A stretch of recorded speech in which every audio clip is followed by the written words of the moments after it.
Day two for the UN General Assembly here in the New York City. We're talking about traffic, but that's a minor issue compared to what's happening in the rest of the world amid the recent uptick in Mideast violence. It's at the forefront for President Biden and other world leaders. Israeli Prime Minister Netanyahu scheduled to deliver a primetime address on Thursday. Joining us right now is Richard Haass, Counsel on Foreign Relations, President Emeritus. He's now a senior counselor with Centerview Partners.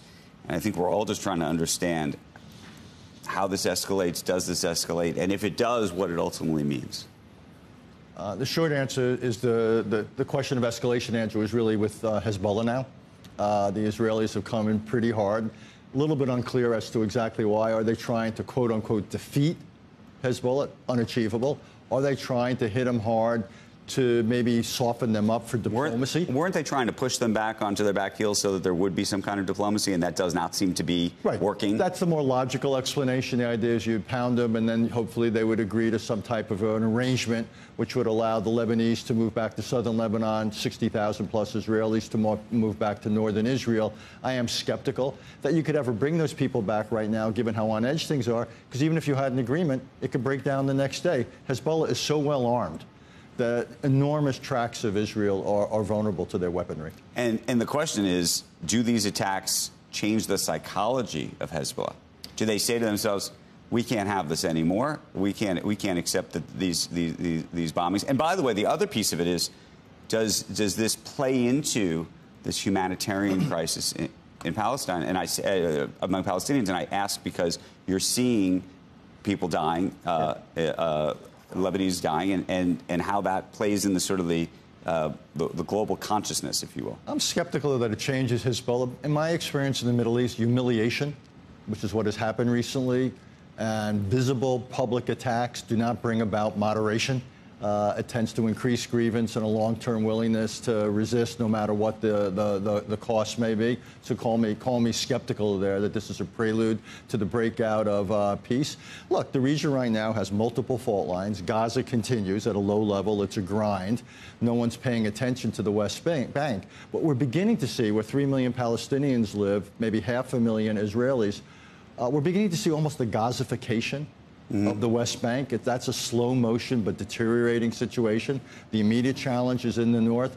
But what do you mean Gazification? You mean I think blowing everything up and taking it down, or you mean the potential for a complete uprising there? What we're seeing is the emergence of all sorts of Palestinian armed militias. You really have no political dialogue anymore between Israelis and Palestinians. The Palestinian Authority is totally sidelined. You can call it feckless, whatever you want. And increasingly you have armed confrontations between settlers and Palestinians and Israeli defense personnel and Palestinians. How long before you have actual hot stuff coming in from Iran and Iraq, not just behind the scenes? I mean, this is now has the potential to well, that could start in either direction, Becky. You could see the Iranians may at some point feel compelled to come in to help one of their proxies. They still have not retaliated, if you recall, for the assassination of Ismail Haniyeh at their guest house. Or at some point, he could go the other way. It's not inconceivable. I don't know if you remember Al Haig when he was Secretary of State, and he used to argue, instead of fighting the guerrilla wars in El Salvador and Honduras, we ought to go to the source. And he made an argument to go to Cuba. And I think what you're going to see are Israelis increasingly arguing, let's go to the source. Instead of fighting the proxies indirectly, let's think about fighting Iran and the Iranian nuclear program. Well, that would be war. I think up to now, if we're talking about Gaza, Hezbollah in the north, the West Bank, it's not, these are localized, terrible conflicts. If it becomes Israel-Iran directly, that becomes much more of a war. It's regional-wide, and that would be the sort of thing that would affect what you talk about on this program. So let me ask you this. What would you do? If you were Netanyahu and you had his ear, what would you tell him? Well, I would tell him what I have argued with him, that Israel has to introduce a political component to its national security policy. So if you're going to try to marginalize Hamas, you can't just do it with one tool alone. It's military. You've also got to introduce a diplomatic tool, support some Palestinian political process, so people say what Hamas is offering is a dead end. Here is something that won't get us everything we want, but at least get us some of what. And what do you do on with Iran and Hezbollah? Well, with Hezbollah, again, I would try to reach some type of an arrangement. If you could get a ceasefire in Gaza, Hezbollah is saying that would lead to a calming of the situation in the with North. I think the one issue with Iran that has to be worked out is, can you reach some type of modus vivendi on the Iranian nuclear program and essentially say to the Iranians, here's our red lines. And if you go beyond it, that will cause a conflict. And I would just be as explicit as I could on that. And is that red line just waving a red flag, though, at them? No, I think it has to be, they have to stop short of a certain capability. There has to be certain warning time between where they are and where they could get. That, again, if they were to cross that line and go from a near nuclear weapon state. No, I understand that. What I'm asking is whether you think that that would actually change their behavior.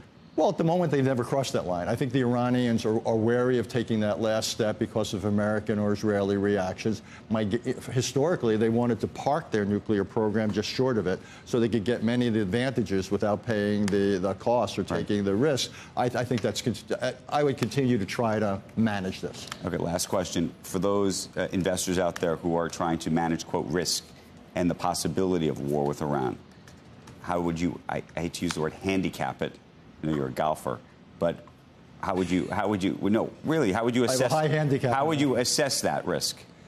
It's growing. It's more than it was, but is it the most likely thing to happen? No, because neither side wants it. So I think, the odds of it are still, if you will, less than even. But you can't discount. Less than even, so we're at a 50-50? No, less than even. 50-50 would be even. Okay, you're saying so. Less than 50, but are you at 40-60? I'm probably below that. I'd say 20 or 2 or 3 out of 10. The one good news here, Andrew, is last April, the Israelis and the Iranians had exchanges and they managed them. That's the good thing. The bad news is they got lucky that none of the Iranian missiles or drones killed people.